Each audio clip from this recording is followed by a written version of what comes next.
Bienvenue à tous et merci de nous rejoindre pour cette nouvelle édition de l'Africa Newsroom. Aujourd'hui, troisième volet de notre semaine sur la souveraineté énergétique avec notre dossier du jour qui sera consacré au prix des hydrocarbures au Sénégal. Au programme également de cette émission, au Tchad, la prolongation du mandat des députés de l'actuelle législature divise la classe politique et le Cameroun annonce avoir libéré plus de 5000 otages retenus par le groupe terroriste Boko Haram. Et pour nous accompagner pendant cette émission, nos invités. Oumar Ba, vous êtes politologue, bienvenue. Merci bien. Serigne Diom, vous êtes expert en énergie et environnement, bienvenue. Merci pour votre invitation. C'est toujours un plaisir d'être sur le plateau de l'Africa Newsroom. Et avec nous également notre éditorialiste Malik Achir, bienvenue Malik. Merci Fanny et bonsoir à tous ceux qui nous accueillent chez eux. Tout de suite l'actualité du jour.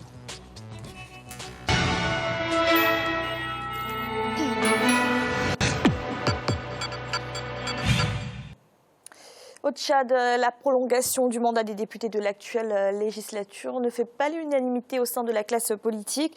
Du côté des autorités, on justifie cette prolongation par le manque de moyens financiers pour l'organisation des élections législatives. Du côté de l'opposition, on estime que cette décision est illégale. Reportage de notre correspondant Mahamat Ramdam, commenté par Maria Madramé.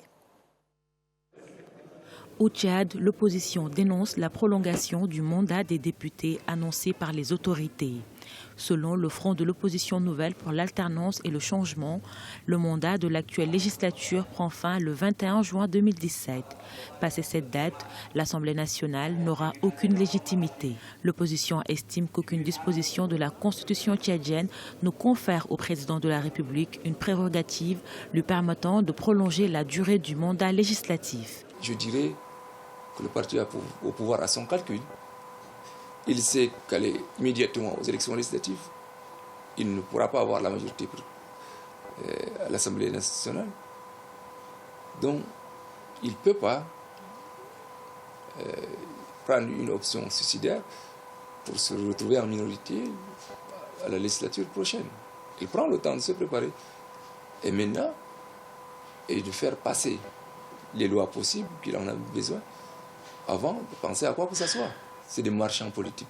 Ils ne pensent qu'à leur intérêt égoïste.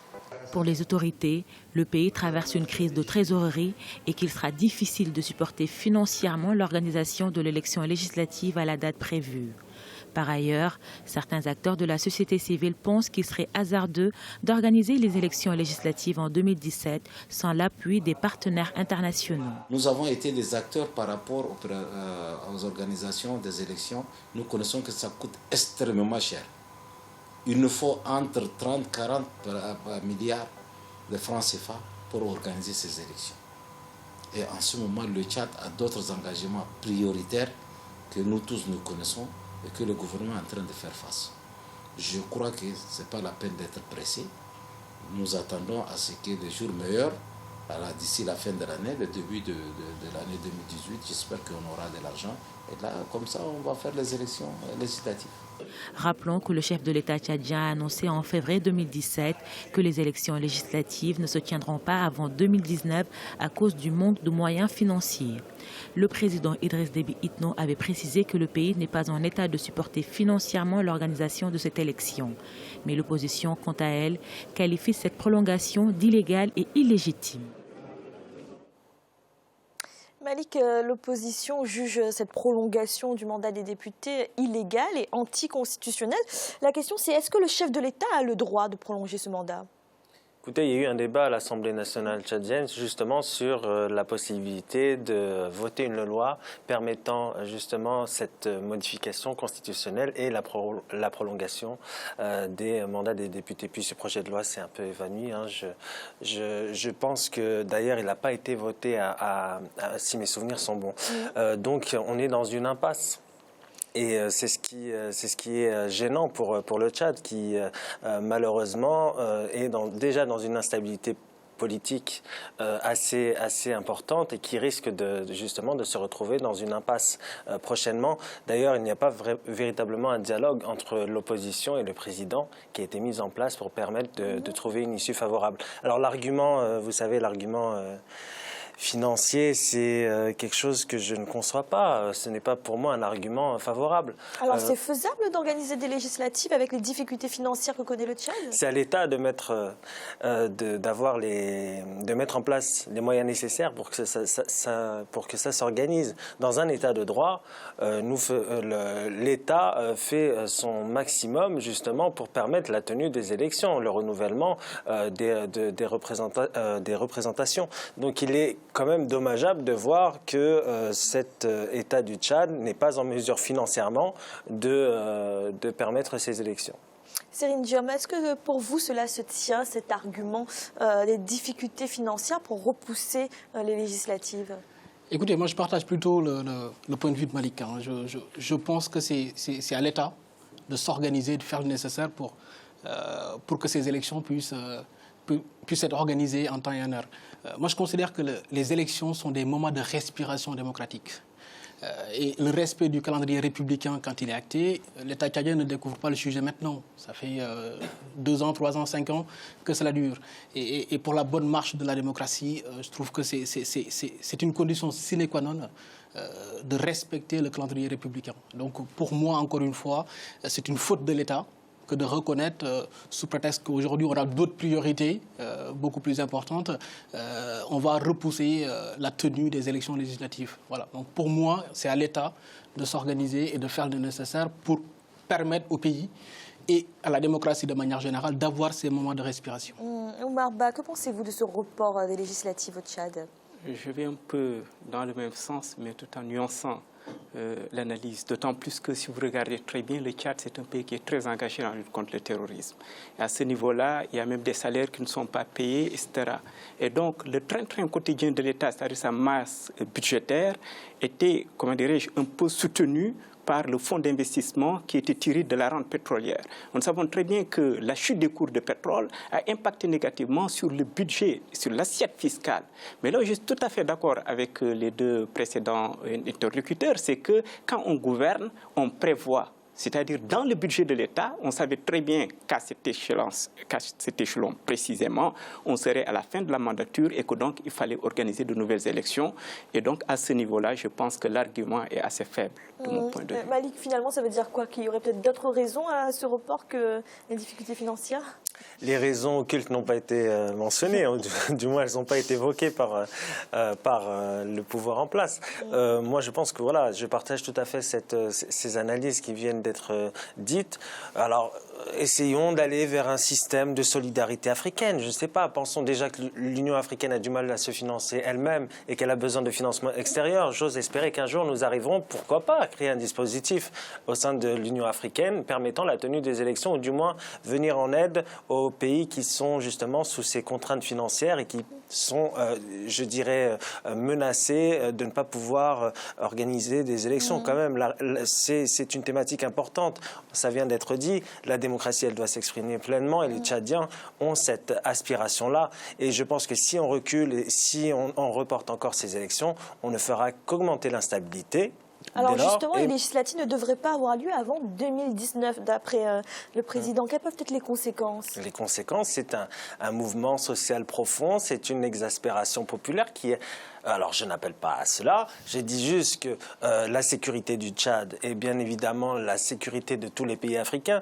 C'est un pays qui doit rester solide sur ses fondamentaux, et il l'est. Il faut dire que c'est un État fort qui participe justement à la sécurité de la sous-région. Ça, on ne le dénie pas. Le problème, c'est que si justement on va vers cette impasse démocratique, on risque justement de se tirer une balle dans le pied, si j'ose l'expression, justement de provoquer un contexte intérieur, lui, qui serait pas très instable. Pas très stable, plutôt instable. Merci. Dans l'actualité également, le Cameroun a annoncé avoir libéré plus de 5000 civils qui étaient retenus par les terroristes de Boko Haram. Le résultat d'une opération militaire menée sous la bannière de la force multinationale mixte le long de la frontière camerouno-nigériane. Reportage de notre correspondante au Cameroun, Viviane Baokan. Les forces de défense camerounaises engagées dans la lutte contre Boko Haram ont mené du 26 février au 7 mars 2017 une opération de ratissage dans l'extrême nord du pays. Le bilan officiel fait état de 5000 otages libérés, de la destruction des armes et d'un camp de refuge de Boko Haram ainsi que de la saisine des objets de propagande du groupe terroriste. Des résultats qui illustrent une parfaite collaboration entre les forces de défense camerounaises et nigérianes. Il y a une synergie entre nos forces. Tout ce que nous faisons se fait en harmonie avec les autorités nigérianes et c'est de manière concertée, de manière conjuguée que ces forces mènent la bataille au niveau du front. Et à mesure qu'on avance, vous constaterez que cette victoire sera de plus en plus belle et grande. Toujours dans le cadre de ces opérations, plusieurs suspects ont été mis aux arrêts et en cours d'exploitation par les forces camerounaises et nigérianes. Selon le ministre de la Communication Issa Chiroma Bakari, ces derniers seront jugés conformément aux dispositions de la loi en vigueur. La loi antiterroriste, elle est précise, elle est claire. Quiconque pose un acte de cette nature, cet acte-là est qualifié de terroriste et la loi antiterroriste lui est appliquée. Tous ceux qui ont été pris en flagrant délit de commission d'une telle faute, ils subissent donc les conséquences et toute la rigueur des dispositions de cette loi. Face à cette victoire, l'État du Cameroun se félicite de la parfaite synergie entre les pays de la ligne de front regroupés au sein de la force multinationale mixte, une collaboration qui permettra de traquer l'ennemi jusqu'à son dernier retranchement. Malik, une opération réussie pour le Cameroun et le Nigeria. C'est les résultats de la coopération entre ces deux forces qui fait la réussite de cette opération? Totalement. C'est justement une réussite. Pourquoi? Parce qu'on a vu ces pays qui, face à un phénomène, comme on le sait, qu'est le terrorisme, et qu'on répète sur ce plateau, qui est un phénomène transnational, qui ne connaît pas les frontières, il y a eu justement réactivité des pays, je dirais, de la région, du Cameroun, du Nigeria, du Tchad. On évoquait le Tchad précédemment. Ces pays-là ont été très réactifs dans la lutte contre le terrorisme. Et je dirais c'est de bon augure parce que tant qu'on a cette coopération, notamment sur le plan des renseignements, c'est très important, c'est de bon augure pour permettre à Boko Haram, à ce groupe terroriste, d'être éradiqué. Alors c'est une lutte qui est très longue, le terrorisme ça ne s'efface pas d'une main.